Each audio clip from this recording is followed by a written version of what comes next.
పని చేసే చోట మనం ఎందుకంత డిఫెన్సివ్గా అంటే కాస్త జాగ్రత్తగా ఉంటాం? ఈ విశ్లేషణలో అసలు నిజమైన కనెక్షన్స్ అంటే సంబంధాలు ఆ గోడల్ని ఎలా పగలగొట్టగలవో చూద్దాం. ఈ కీలకమైన సూత్రం మనల్ని ఒంటరిగా ఫీలవ్వకుండా ఎలా కాపాడుతుందో కొంచెం లోతుగా చూద్దాం. ఈ కొటేషన్ చూడండి, మనం ఒంటరిగా ఉండటానికి పుట్టలేదు అని ఎంత బాగా చెప్తుందో. మన జీవితంలో మొదటి క్షణం నుంచి ఇతరులతో మాట్లాడటం ద్వారానే కదా మనం పెరిగేది, నేర్చుకునేది, ప్రపంచంలో మన స్థానమేంటో తెలుసుకునేది. కానీ ఇప్పుడున్న ఈ రిమోట్ వర్క్ కల్చర్లో ఒకరితో ఒకరు కనెక్ట్ అవ్వటమనేది ఒకప్పుడున్నంత సులువుగా లేదు కదా. ఈ దూరం మన ఎదుగుదలని ఎలా ఆపేస్తుందో చూద్దాం. చుట్టూ ఎంతమంది ఉన్నా పనిలో ఎప్పుడైనా ఒంటరిగా అనిపించిందా? మనం ఎంతో ఇష్టపడి చేరే జాబ్లో మన చుట్టూ మనమే ఎందుకు గోడలు కట్టేసుకుంటాం? అసలు ఎందుకిలా జరుగుతుంది? దీని వెనకున్న కారణాలేంటో ఇప్పుడు తెలుసుకుందాం. సరే, ఇప్పుడు అసలు విషయానికి వద్దాం. కష్టమైన సంభాషణల నుంచి అంటే టఫ్ కాన్వర్సేషన్స్ నుంచి తప్పించుకున్నప్పుడు మనం చెల్లించే అసలు ధర ఏంటి? దాని పరిణామాలు మనం అనుకున్న దానికంటే చాలా చాలా సీరియస్గా ఉంటాయి. ఒక్కసారి ఆలోచించండి. ఎప్పుడైనా మీ కోవర్కర్తో మాట్లాడటం మానేసిన సందర్భం ఉందా? ఆ చిన్న అపార్థం మీ ఇద్దరి మధ్య బంధాన్ని ఎలా దెబ్బతీసిందో గుర్తుందా? చూడండి, ఇలా తప్పించుకోవడం వల్ల చిన్న చిన్న సమస్యలే పెద్దవైపోతాయి. చివరికి అవి గొడవలకు దారితీస్తాయి. సరే, ఇక సమస్య నుంచి సొల్యూషన్ వైపు వెళ్దాం.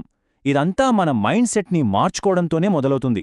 తప్పించుకోవడం నుంచి యాక్టివ్గా ఇన్వాల్వ్ అవ్వడం వైపు. దీన్ని ఇతరుల వైపుకు వెళ్లడం అని అంటాం. ఒకవేళ కాన్ఫ్లిక్ట్ అంటే గొడవ ఎప్పుడూ చెడ్డది కాకపోతే, ఒకవేళ అది స్ట్రాంగ్ టీమ్స్ని నిర్మించడానికి ఒక ముఖ్యమైన టూల్ అయితే, చూడండి, ఆరోగ్యకరమైన సంఘర్షణ అంటే హెల్తీ కాన్ఫ్లిక్ట్ అనేది మనల్ని, మన ఐడియాల్ని ఛాలెంజ్ చేస్తుంది. చివరికది మనల్ని మెరుగుపరుస్తుంది. నిజంగా ఈ ఒక్క సూత్రం పనిచేసే విధానాన్నే మార్చేస్తుంది.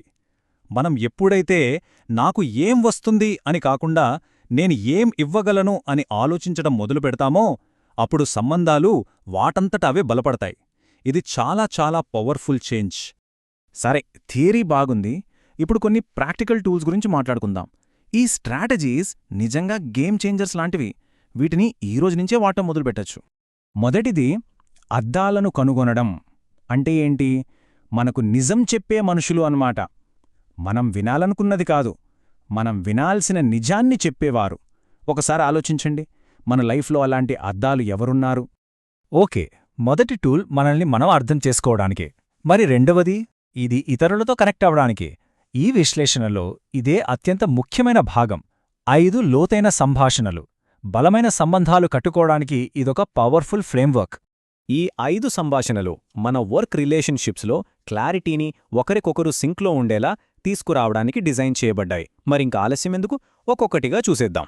దీన్ని ఇలా అనుకోండి, ఒక బలమైన సంబంధాన్ని కట్టడానికి ఇదొక రోడ్ మ్యాప్ లాంటిది. ప్రతి స్టెప్ ఆ తర్వాతి స్టెప్కి పునాది వేస్తుంది. స్పష్టతతో మొదలుపెట్టి చివరికి ఎవరూ చెప్పని నిజాలను కూడా బయటకు తీసుకురావడం వరకు. చాలా ప్రాజెక్ట్స్ ఎందుకు ఫెయిల్ అవుతాయి? చాలాసార్లు టీంలో అందరూ ఒకే పేజీలో లేనప్పుడు. ఇక్కడే స్పష్టత సంభాషణ అనేది హీరోలా వస్తుంది.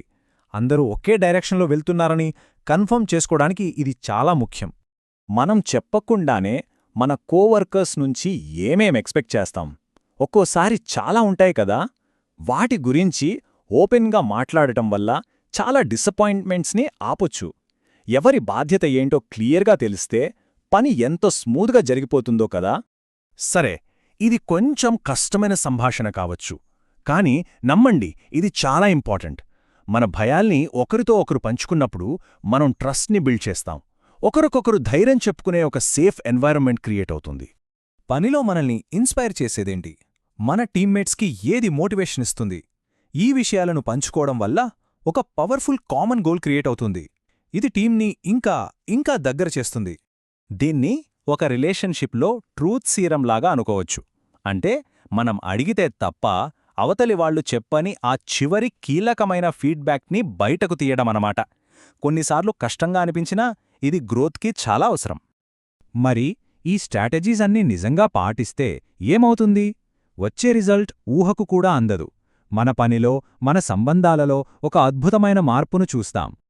ఒక్కసారి ఊహించుకోండి, మన టీమ్మేట్స్ సపోర్టు మనకుందని తెలిసినప్పుడు మన బెస్ట్ వర్క్ ఇవ్వడానికి ఎంత కాన్ఫిడెంట్గా ఫీలవుతాం. అదే ఉద్దేశపూర్వకంగా కనెక్షన్స్ బిల్డ్ చేసుకోవడం వల్ల వచ్చే ఫలితం. ఈరోజు ఒక చిన్న ఛాలెంజ్. మనం తప్పించుకుంటున్న ఆ చివరి 10% సంభాషణ ఏంటో గుర్తించండి. దాన్ని మొదలుపెట్టడానికి ఒక ప్లాన్ వేసుకోండి. వచ్చే ఫలితాలు చూసి మీరే ఆశ్చర్యపోతారు. ఇది గ్యారంటీ.